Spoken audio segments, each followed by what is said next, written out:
5 mic drop responses to Islamic's golden age of Spain.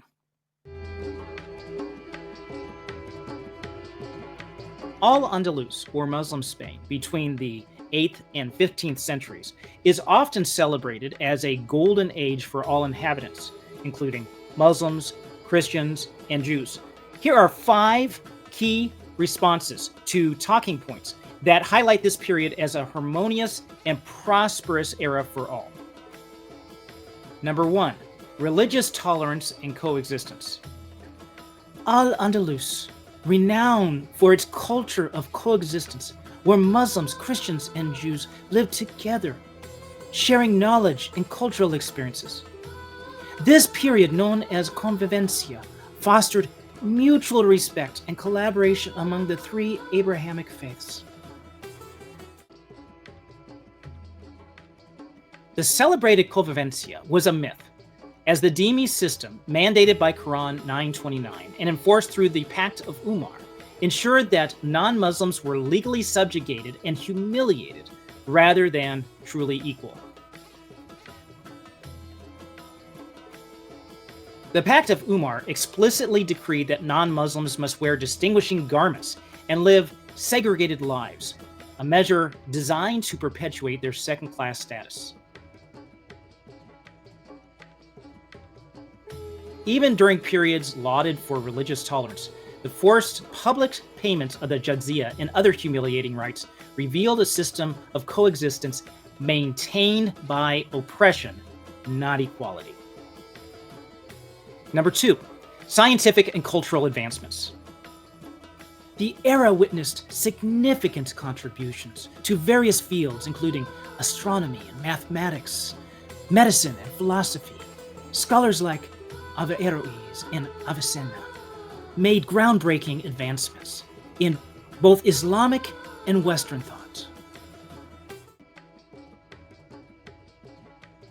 The supposed intellectual flourishing of Al-Andalus was built on state-sponsored censorship and the burning of non-orthodox works like those of Averroes, proving that free inquiry was sacrificed for religious conformity.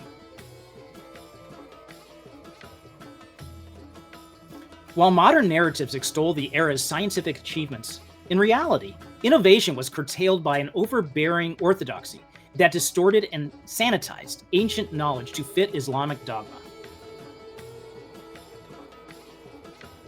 The celebrated works of thinkers were routinely purged of any heretical content, showing that intellectual freedom in Al-Andalus was tightly controlled and never genuinely free. Number 3, architectural and artistic flourishing. Al-Andalus is celebrated for its unique architectural style, blending Islamic and Christian and Jewish influences.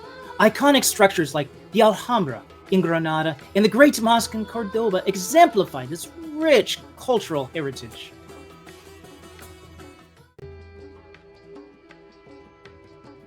The famed monuments of Al-Andalus, such as the Alhambra, stand not as emblems of multicultural paradise, but as symbols of cultural appropriation and erasure of pre-Islamic artistic legacies.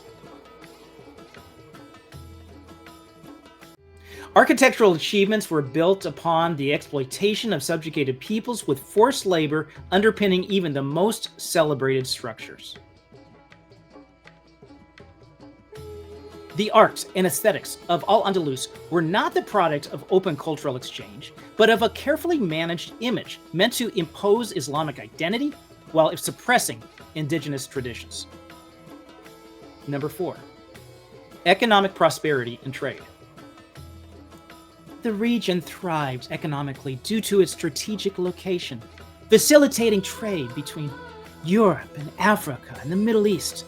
This economic boom benefited all communities, leading to a high standard of living and urban development.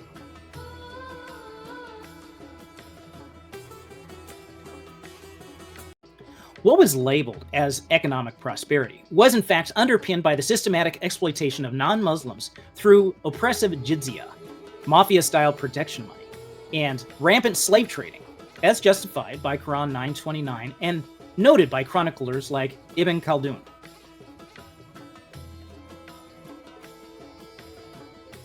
The economic boom was built on a fiscal system that extracted wealth from Christian and Jewish communities via exorbitant taxes, so-called, and unfair land policies, ensuring Muslim economic dominance.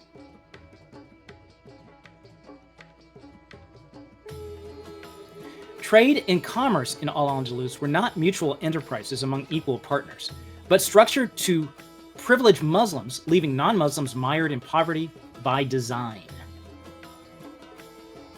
Number 5, educational institutions and libraries.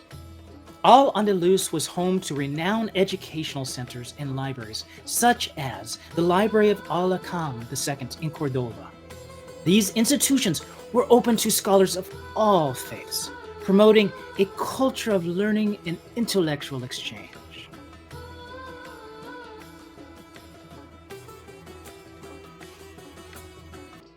The renowned libraries and schools of Al-Andalus were not havens of free thought, but tightly controlled institutions where censored knowledge and doctrinal purges, evidenced by widespread book burnings in Cordoba, stifled dissent. Educational establishments served primarily as mechanisms for enforcing doctrinal purity, with periodic purges and book burnings in Cordoba, evidencing the suppression of dissenting ideas. The intellectual centers of Al-Andalus, though celebrated today, were instruments of state control, ensuring that only knowledge aligned with religious dogma was disseminated. Now, these 5 points encapsulate the critique behind the facade of a harmonious golden age. Islamic Spain was marked by legal discrimination, censorship, and exploitation. Hopefully, you'll be able to use these 5 quick responses as a way to combat some of the myths that are put forward as this pure golden age that we should all aspire to. No one would really want to go back to that time.